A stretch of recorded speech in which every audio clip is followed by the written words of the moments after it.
မင်္ဂလာပါခင်ဗျာ Revolut Burma News Channel ကနေပြီးတော့အော်တိုဘာလ26ရက်နေ့မနက်ပိုင်းရရှိထားတဲ့သတင်းများကိုတင်ဆက်ပေးပါမယ်ပထမဆုံးတင်ဆက်ပေးရမယ့်တိုက်ပွဲသတင်းကတော့ရခိုင်ပြည်နယ်ဂွမြို့နယ်15မိုင်ကအကွာမှာရှိတဲ့တိုင်ကျိုးကျေးရွာမှာတိုက်ပွဲပြင်းထန်နေပြီးတော့ရွာလုံးကျွတ်ထွက်ပြေးတိတ်ရှောင်နေရတယ်ဆိုတဲ့သတင်းကိုတင်ဆက်ပေးပါမယ်အော်တိုဘာလ25ရက်နေ့မနက်ပိုင်းကစပြီးတော့ဂွမြို့နယ်15မိုင်ကအကွာကလပ်ပြင်းရတနာမြိုင်ရွာနဲ့ကန်းတာယာကန်းကြီးကြားမှာရှိတဲ့တိုင်ကျိုးကျေးရွာမှာအာရခတက်တော် AA နဲ့အကြမ်းဖက်စစ်ကောင်စီတပ်တို့ကြားမှာတိုက်ပွဲပြင်းထန်နေပြီးတော့ပြည်သူများရွာလုံးကျွတ်ထွက်ပြေးတိမ်းရှောင်နေရတယ်လို့သိရပါတယ်။တိုင်ကျိုးဆိုတဲ့ရွာအနီးမှာအခုလောလောဆယ်တိုက်ပွဲဖြစ်နေပါတယ်။25ရက်နေ့မနက်ပိုင်းကစပြီးတော့ဖြစ်နေကြတာပါ။ရွာသားတွေကတော့ထွက်ပြေးတိမ်းရှောင်နေရတာပေါ့။ဘလို့တွေတောင်ဖြစ်နေပြီလဲအသေးစိတ်တော့မသိရသေးပါဘူး။အဲ့ဒီနဲ့9မိုင်အကွာလောက်ကနေလှမ်းပြီးတော့သတင်းတွေကြားနေရပါတယ်။တိုက်ပွဲကအရန်ပြင်းထန်နေလို့မိသားစုတွေကိုအတင်းရွာကထွက်ဖို့လှမ်းခေါ်နေရပါတယ်။အတန်တွေကအရန်ကျဲတာပဲလို့ဒေသခံစီရေးသတင်းအရေးမြစ်ကပြောဆိုထားပါတယ်။အဲ့ဒီတိုက်ပွဲဖြစ်ပွားရာနေရာကိုတိုင်ကျိုးပင်လယ်ပြင်အတွင်းမှာရှိတဲ့အကြမ်းဖက်စစ်ကောင်စီစစ်သည်မော2စီးကလည်း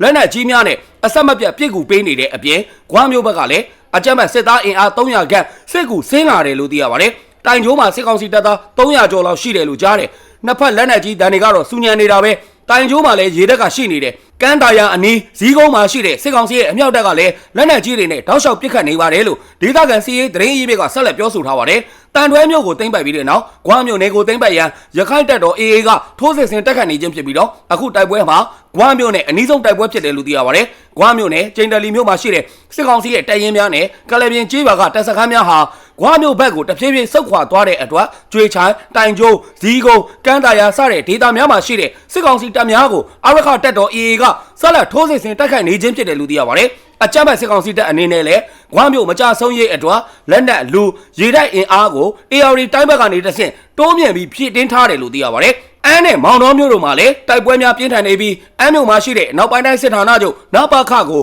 AA ကအရှိန်ဟုန်မြင့်ပြီးတော့တိုက်ခိုက်လျက်ရှိရာစစ်ကောင်စီတပ်အနေနဲ့အန်းလေစိတ်ကိုအသုံးပြုလို့မရတော့တဲ့အထီကိုဆုံးရှုံးထားကြောင်းသတင်းရရှိပါတယ်ခင်ဗျာ။နောက်ထပ်တင်ဆက်ပေးရမယ့်သတင်းကတော့စကိုင်းတိုင်းကံဘလူမြို့နယ်ဇီးကုန်းမြို့မူးစုံဂိတ်ကအကြမ်းဖက်စစ်ကောင်စီတပ်သားများရေချိုးဆင်းနေတဲ့အချိန်မိုင်းဆွဲတိုက်ခိုက်ခဲ့တဲ့ဆိုတဲ့သတင်းကိုတင်ဆက်ပေးပါမယ်။အော်တိုဘာလ24ရက်နေ့မှာဇီးကုန်းမြို့မူးစုံဂိတ်ကအကြမ်းဖက်စစ်ကောင်စီတပ်သားများရေချိုးဆင်းနေတဲ့အချိန်တော်လိုင်းတပ်ဖွဲ့များကရေမျောမိုင်းများနဲ့ဖောက်ခွဲတိုက်ခိုက်ခဲ့ခြင်းဖြစ်တယ်လို့သိရပါတယ်။အဲ့ဒီတိုက်ခိုက်မှုအတွင်းမှာအကြမ်းဖက်စစ်ကောင်စီတပ်သားများထိခိုက်မှုရှိတော်လဲအရေးအတွက်ကိုတော့အတိမပြုတ်နိုင်သေးဘူးလို့သိရပါတယ်။၎င်းတိုက်ခိုက်မှုကို KBU တော်လေးနဲ့ပူးပေါင်းညီနောင်မဟာမိတ်အဖွဲ့များကလှုပ်ဆောင်ခဲ့ကြောင်းသိရှိရပါတယ်။ဒါအပြင်စကိုင်းတိုင်းမြင်းမှုမြို့နယ်ဂွေးပင်တော်ကျေးရွာမှာအထိုင်ချတပ်ဆွဲနေတဲ့စစ်တပ်စခန်းကို drone နဲ့ဘုံကျဲတိုက်ခိုက်ခဲ့ကြောင်းမြောင် drone force MDF ကတာဝန်ရှိသူတို့ကပြောဆိုထားပါတယ်။အော်တိုဘာလ21ရက်နေ့မွန်းလွဲ2နာရီခန့်မှာမြင်းမှုမြို့နယ်ဂွေးပင်တော်ကျေးရွာမှာအထိုင်ချတပ်ဆွဲနေတဲ့စစ်တပ်စခန်းကိုတော်လိုင်းတပ်ဖွဲ့များက drone ဆက်တစ်စီးနဲ့ဘုံသီး20လုံးကျဲချတိုက်ခိုက်ခဲ့တယ်လို့သိရပါတယ်။ခွေးတွေစီးရင်တော့အတိအကျမသိရသေးဘူး။စစ်ခွေးတွေကတော့ထိခိုက်မှုရှိတယ်လို့မြောင် drone force MDF ကတာဝန်ရှိသူတို့ကပြောဆိုထားပါတယ်။၎င်းတိုက်ခိုက်မှုကို MDF drone ကြားခင်စိန်အဖွဲ့နဲ့အတူ Peacock drone team မြောင် Sparrow drone strike စကိုင်းခရိုင်အမှတ်1တပ်ရင်းတပ်ခွဲ3စကိုင်းခရိုင်အမှတ်2တပ်ရင်းတပ်ခွဲစကိုင်းခရိုင်တပ်ရင်းက MRF LPDF ရဲဘော်ညီနောင် LPDF Hawk Guerrilla Force ရင်းနဂါ LPDF မုံရွာခရိုင်ဘက်ကဖစကိုင်းခရိုင်ထောက်ဖို့တပ်ရင်းတို့ကပူးပေါင်းလှုပ်ဆောင်ခဲ့ကြကြောင်းသတင်းရရှိပါတယ်ခင်ဗျာဆက်လက်ပြီးတင်ဆက်ပေးရမယ့်သတင်းကတော့အေယာဝတီတိုင်းငပူတော်မြို့မှာရဲစခန်းကရဲတပ်ဖွဲ့ဝင်များဟာကျင်ဆက်ကိုအုံပြုပြီးငါးဖမ်းနေသူများကိုဖမ်းဆီးရန်တွားရောက်တဲ့အချိန်ဆက်လေတိမ်းမောက်ပြီးတော့ရဲနာဦးတေဆုံးသွားတယ်ဆိုတဲ့သတင်းကိုတင်ဆက်ပေးပါမယ်။အော်တိုဘာလ23ရက်နေ့ညပိုင်းမှာငပူတော်မြို့မှာရဲစခန်းကရဲတပ်ဖွဲ့ဝင်များဟာကျင်ဆက်ကိုအုံပြုပြီးငါးရှာနေသူများကိုဖမ်းဆီးရန်ပလဲနဲ့ငါးလုပ်ငန်းကဆက်လေကိုအုံပြုပြီးတော့တွားရောက်ဖမ်းဆီးတဲ့အချိန်မှာကန်စိတ်ရွာအနီးကြားဘောနဲ့တိုက်မိပြီးတော့ဆက်လေတိမ်းမောက်ပြီးတေဆုံးသွားတယ်လို့သိရပါတယ်။အဲ့ဒီတေဆုံးသွားတဲ့သူများဟာရဲတပ်ဖွဲ့ဝင်နေတိန်အောင်ကျော်ဦးအပါအဝင်2ဦးတေဆုံးပြီးရုပ်အလောင်းများကိုတော့ရှာမတွေ့သေးကြောင်းသတင်းရရှိပါတယ်ခင်ဗျာ။နောက်ထပ်တင်ဆက်ပေးရမယ့်သတင်းကတော့မန္တလေးတိုင်းမြင်းကြံမြို့နယ်ကူကြီးရွာမှာစစ်ကောင်စီလက်အောက်ခံပြူစောတိများကကုန်းစုံဆိုင်ကိုဓမြောက်ဝင်တိုက်ရာဆိုင်ရှေအမျိုးသမီးကိုတပ်ဖြတ်ပြီးတော့လက်ဝတ်ရတနာများယူဆောင်သွားတယ်ဆိုတဲ့သတင်းကိုတင်ဆက်ပေးပါမယ်။အော်တိုဘာလ24ရက်နေ့မနက်9:00နာရီခွဲအချိန်ကမြင်းကြံမြို့နယ်ကူရွာကျေးရွာနေ အသက်55နှစ်အရွယ်ဒေါ်ပြုံးကြည်ရဲ့အိမ်ကိုစိုင်းကဲ3စီးနဲ့မြင်းညံမြို့ပေါ်ကလက်နက်ကိုင်ပြူစောတိ6ဦးရောက်ရှိလာပြီးတော့အနုချမ်းစီးခဲ့တယ်လို့သိရပါတယ်ပြူစောတိများကဒေါ်ပြုံးကြည်ကိုတက်နဲ့ပစ်ခတ်ရာတေဆုံးသွားပြီးတော့၎င်းရဲ့လက်ဝတ်ရတနာများအားယူဆောင်သွားကြောင်းဒေသခံများကပြောပြခဲ့ပါတယ်နှစ်ချက်လားသုံးချက်လားတော့မသိဘူးပြစ်သွားတာလူသေးတယ်လို့ဒေသခံတအုပ်ကပြောပြထားပါတယ်ယူဆောင်သွားတဲ့လက်ဝတ်ရတနာတန်ဖိုးကိုတော့အတိအကျမသိရသေးဘူးလို့ပြောပါတယ်စစ်ကောင်စီကတော့ PDF များကလုတ်တရားသတင်းလွှင့်နေပြီးတော့ရုပ်အလောင်းများကိုလာရောက်တဲဆောင်သွားတယ်လို့သိရပါတယ်တီတာရုံမုံခေါင်းဆောင်တဲ့ပြူစောတိများဟာမြင်းကြံမန္တလေးလမ်းပိုင်းမှာခီးသွားရေများကိုလည်းမကြာခဏဖမ်းဆီးခြင်းချင်းချောင်းငွေညင်ချင်းများကိုပြုလုပ်နေကြောင်းသတင်းရရှိပါတယ်ခင်ဗျာနောက်ထပ်တင်ဆက်ပေးရမယ့်သတင်းကတော့စကိုင်းတိုင်းကမ်ဘလူမြို့နယ်အတွင်းတင်ငန်းဝတ်ဝါတော်လာအောက်ခံပြူစောတိအင်အား900ကျော်ကိုစစ်ကောင်စီကလက်နက်အပြည့်စုံတပ်ဆင်ပေးပြီးတဲ့နောက်နေမြေအတွင်းမှာအင်အားပြချင်းချောက်လှည့်လည်နေတဲ့ဆိုတဲ့သတင်းကိုတင်ဆက်ပေးပါမယ်။အဲ့ဒီပြူစောတိတွေဟာပြည်သူတွေစီကလူယူထားတဲ့မော်တော်ကားတွေကိုအသုံးပြုပြီးတော့လက်နက်အပြည့်စုံနဲ့ကမ်ဘလူနယ်တွင်းက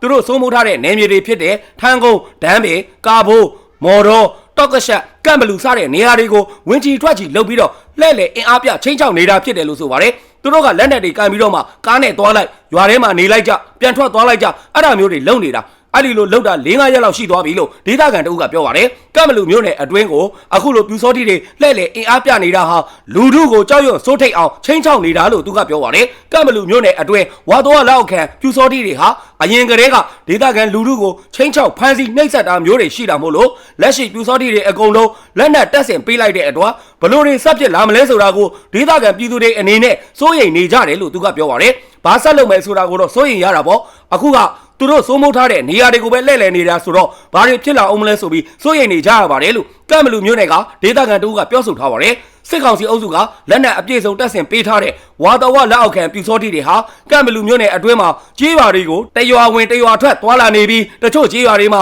လူဝင်အားတွေချထားခဲ့လိုက်ပြန်လာခေါ်လိုက်နဲ့ရောက်ရက်ခတ်နေကြတယ်လို့ဆိုပါတယ်ရွာတရွာကိုကားနဲ့သွားပြီးတော့ဟိုနာ450ချဒီနာ100ချပြီးရင်ပြန်ခေါ်ပြန်ဆုပ်ဒီလိုပဲသွားလာနေကြတာလို့ဒေသခံတအုပ်ကပြောပါတယ်တင်ငန်းဝဝါတော်လောက်ခံပြူစောတိတွေဟာကမ်ဘလူတက်ဆင်နဲ့ကျွန်းလာမြို့နယ်အတွင်းကဒေသခံပြည်သူတွေကိုပြူစောတိအဖွဲ့တဲ့ဝင်ရောက်ဖို့အတွက်အရမစုဆောင်းတာတွေအစဉ်တစိုက်လှုပ်ဆောင်ခဲ့ကြတယ်လို့သိရပါတယ်။အဲ့ဒီမြို့နယ်တွေအတွင်းမှာပြူစောတိခေါင်းဆောင်ဝါတော်ကလူငယ်မှန်သမျှပြည်သူစစ်ပြူစောတိအဖွဲ့တွေကိုမဝင်မနေရအတေးအကျပ်စုဆောင်းတာတွေကြောင့်ဒေသခံလူငယ်တွေဟာနေရက်ကိုစွန့်ခွာပြီးတော့ထွက်ပြေးတိမ်းရှောင်နေကြရတယ်လို့တချို့ဟာလည်းတော်လိုင်းတပ်ဖွဲ့တွေကိုဝင်ရောက်ပြီးတော့စစ်အုပ်စုကိုတုံ့ပြန်တိုက်ခိုက်နေကြတာတွေလည်းရှိတယ်လို့ဆိုပါတယ်အသက်အရွယ်အပိုင်းခြားအရရောအကြောင်းမျိုးတွေကြောင့်နေရက်ကိုမစွန့်ခွာနိုင်တဲ့လူလက်ပိုင်းအသက်ကြီးပိုင်းနဲ့အသက်မပြည့်သေးတဲ့သူတွေဟာပြူစောတိအဖြစ်နဲ့စုဆောင်းတာကိုခံကြရတာဖြစ်တယ်လို့ဆိုပါတယ်ကမ်ဘလူတန့်ဆင်နဲ့ကျွန်းလာမြို့နယ်အတွင်းမှာဝါတော်ကစုဆောင်းထားတဲ့ပြူစောတိတွေကိုအော်တိုဘာလ22ရက်နေ့ကလက်နက်အပြည့်စုံတပ်ဆင်ပေးခဲ့တယ်လို့စစ်ကောင်စီအုပ်စုရဲ့ဝါရဖြန့် Telegram Channel တွေမှာဖော်ပြထားကြောင်း